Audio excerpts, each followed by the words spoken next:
Selamat pagi Pak Rizwan dan teman-teman semuanya. Kami dari kelompok 9 kali ini akan mempresentasikan mengenai kritik Markus terhadap masyarakat modern. Berikut adalah anggota kelompok 9. Yang pertama ada Febriana Eka Siswati, kemudian ada saya sendiri Septianto Trinugroho, lalu ada Sylvia Puspadania. Biografi Herbert Marcuse. Herbert Marcuse lahir di kota Berlin pada tahun 1898, yang kemudian beliau di tahun 1916 belajar politik ketika sedang dinas militer. Di tahun 1920, Herbert Marcuse pindah ke Freiburg dan belajar sastra Jerman.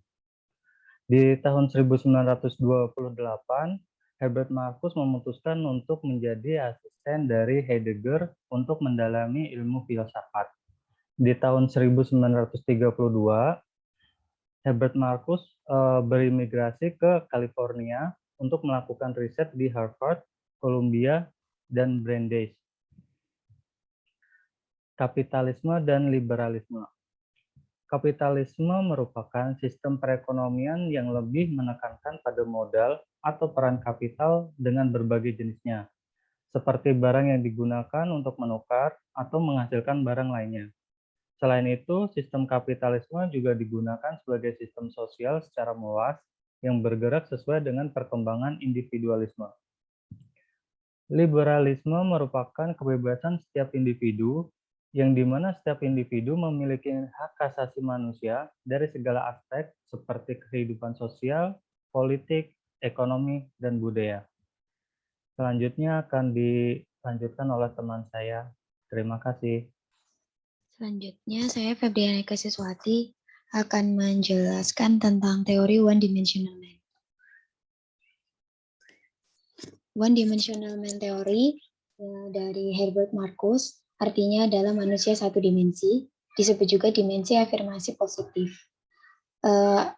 Kritik Marcuse kurang lebih yang kita bahas di sini ada dua hal. Yang pertama tentang mengapa manusia terjebak dengan kemajuannya sendiri. Lalu yang kedua adanya ketidakbebasan demokratis yang nyaman, halus, masuk akal. Ini berlaku dalam peradaban industri maju tanpa adanya tanda sebagai adanya kemajuan teknis. Manusia umumnya adalah dua dimensi. Dua dimensi ini maksudnya satu dimensi positif adalah manusia yang menerima hal-hal yang terjadi di sekitarnya. Dia mengurangi pemikiran kritis dan juga tidak menyadari adanya suatu kekuatan dominan yang mungkin menindas hak individu. Lalu yang kedua adalah dimensi negatif. Pemikiran ini melihat adanya kontradiksi yang terbentuk dalam masyarakat. Dia berpikir kritis dan juga menyadari adanya kekuatan dominan yang menguasai individu dan dia menuntut adanya perubahan dalam kehidupan sosial. Teori Freud dahulu tentang superego menyatakan bahwa superego seseorang itu berkembang dari internalisasi figur-figur yang otoritas seperti ayah, menteri, pemimpin, dan lain-lain. Tetapi ketika sudah masuk ke zaman modernisasi, figur tersebut digantikan dengan rasionalisasi aparatus produktif, pelipat gandaan fungsi, dan semua dominasi mengambil alih administrasi.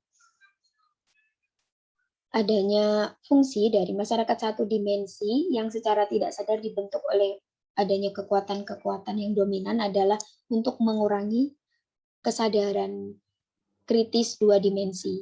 Lalu, cara yang ditempuh agar pemikiran manusia satu dimensi ini adalah yang pertama, sistem harus membuat warga berpikir bahwa mereka lebih bebas dari yang sebenarnya. Yang kedua, sistem harus menyediakan barang yang cukup bagi warga untuk membuat mereka tenang. Lalu yang ketiga, warga harus mengidentifikasi dengan penindas mereka. Dan yang keempat, wacana politik harus dihilangkan. Adanya kemajuan-kemajuan di saat abad 20, di saat kapitalisme dan liberalisme, itu membentuk tiga hal ini. yang kami bahas. Yang pertama, kemajuan industri dan sistem kapitalisme itu mengakibatkan adanya konsumerisme, di mana konsumerisme ini sebagai akibat dari melimpahnya barang di pasar, sehingga manusia menjadi punya satu kebutuhan lagi yang tidak didasarkan dari kebutuhan manusia itu sendiri, tapi hanya untuk memenuhi hasrat, bukan karena kebutuhan. Dan para konsumen lebih dipengaruhi oleh iklan-iklan dan juga propaganda dari sistem pasar. Lalu yang kedua, liberalisme menganut dan menjunjung toleransi, akan tetapi sebenarnya toleransi tersebut semu, yang artinya sebenarnya itu adalah toleransi yang represif, yang artinya mereka tidak bisa menolak dan harus menerima semua kebijakan pemerintah. Lalu yang ketiga, di bidang seni menjadi hilang nilai estetikanya dan hanya menjadi suatu komoditas. Marcus sempat berharap kepada beberapa kelompok yang dia sebut sebagai the Great Refuser di zaman kapitalisme dan liberalisme tersebut. Akan tetapi sampai sekarang sistem ini masih berjalan dengan baiknya tanpa ada perlawanan seperti yang diharapkan oleh Marcus. Lalu kritik Marcus ada dua. Yang pertama adalah hati-hati dengan propaganda iklan. Karena propaganda iklan ini bahasanya kebanyakan hanya mengandung kata-kata manipulasi yang akan mempengaruhi konsumen untuk kepentingan pasar. Lalu yang kedua adalah kehidupan lebih luas dari sistem kapitalis dan juga manusia harus memiliki jarak dengan sistem agar manusia tetap bisa berpikir kritis dan bisa menuntut adanya perubahan di kehidupan sosial. Lalu, mengapa manusia bisa terjebak dengan adanya kemajuan ini? Dahulu, sebelum kemajuan ini didapat, manusia mendapatkan kemajuan atau memperoleh kemajuan ini dengan menggunakan akal dan pikirannya. Mereka menyalakan akal dan pikirannya. Akan tetapi ketika kemajuan ini sudah didapat, entah bagaimana akal pikiran ini seperti dipadamkan. Berikutnya akan dilanjutkan oleh teman saya. Terima kasih. Dari diskusi kelompok kami ada beberapa contoh bidang yang membuat seseorang hanya memiliki satu dimensi, yaitu bidang politik, seni, hukum, dan pendidikan. Yang pertama adalah bidang politik.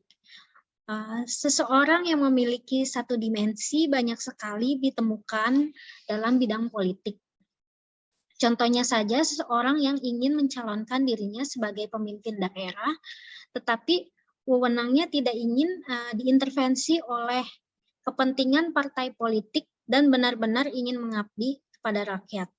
Maka dari itu ia mencalonkan diri secara independen.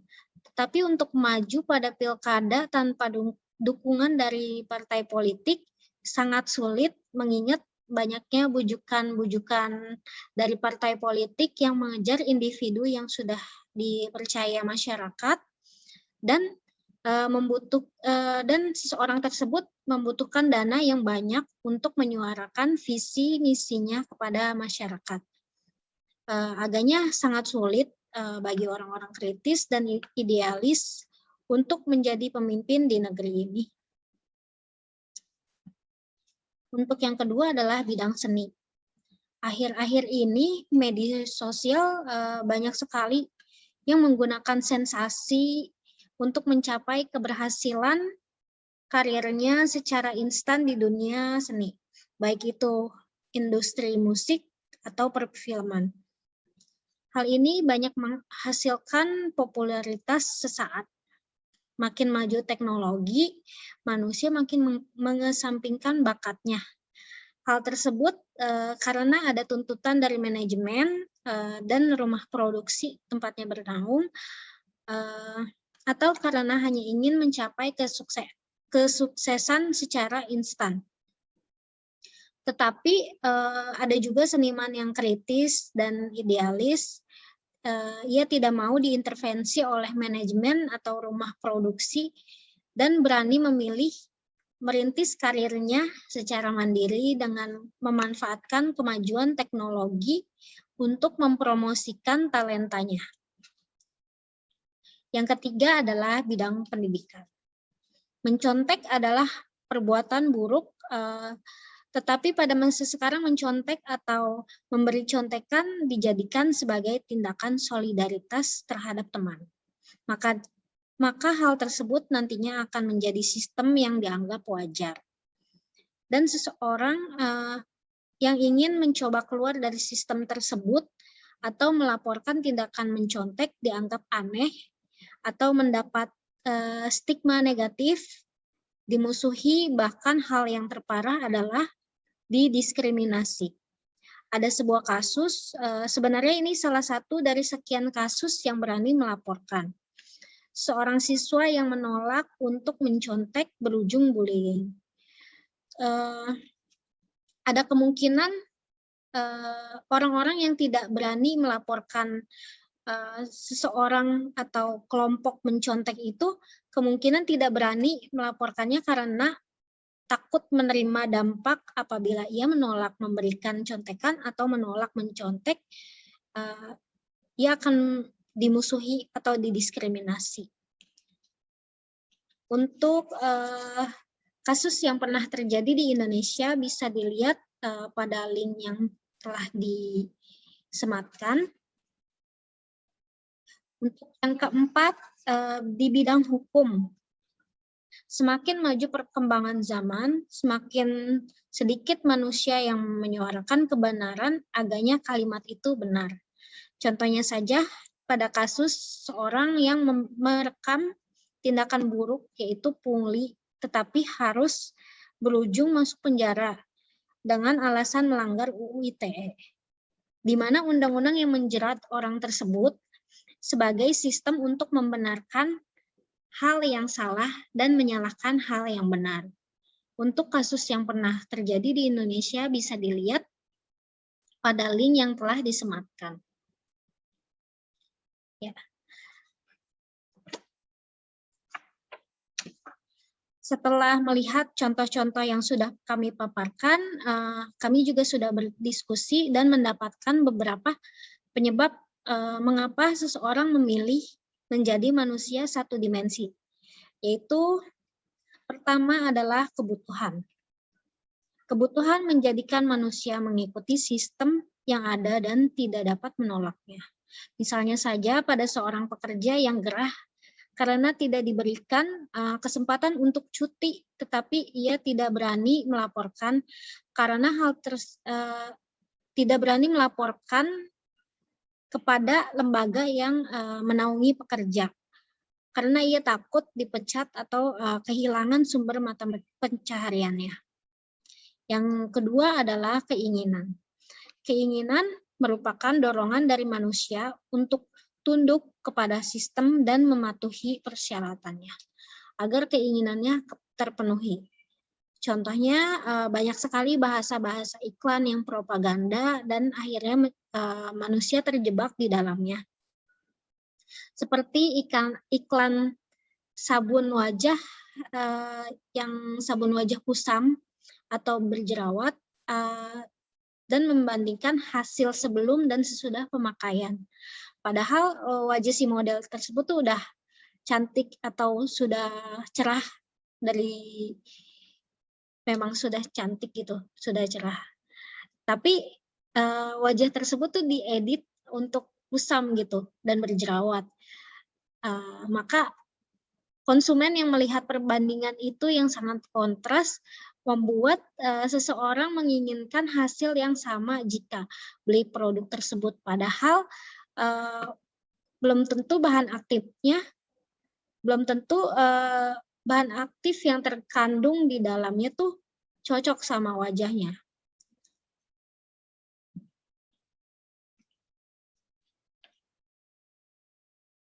Yang ketiga adalah takut didiskriminasi atau dimusuhi.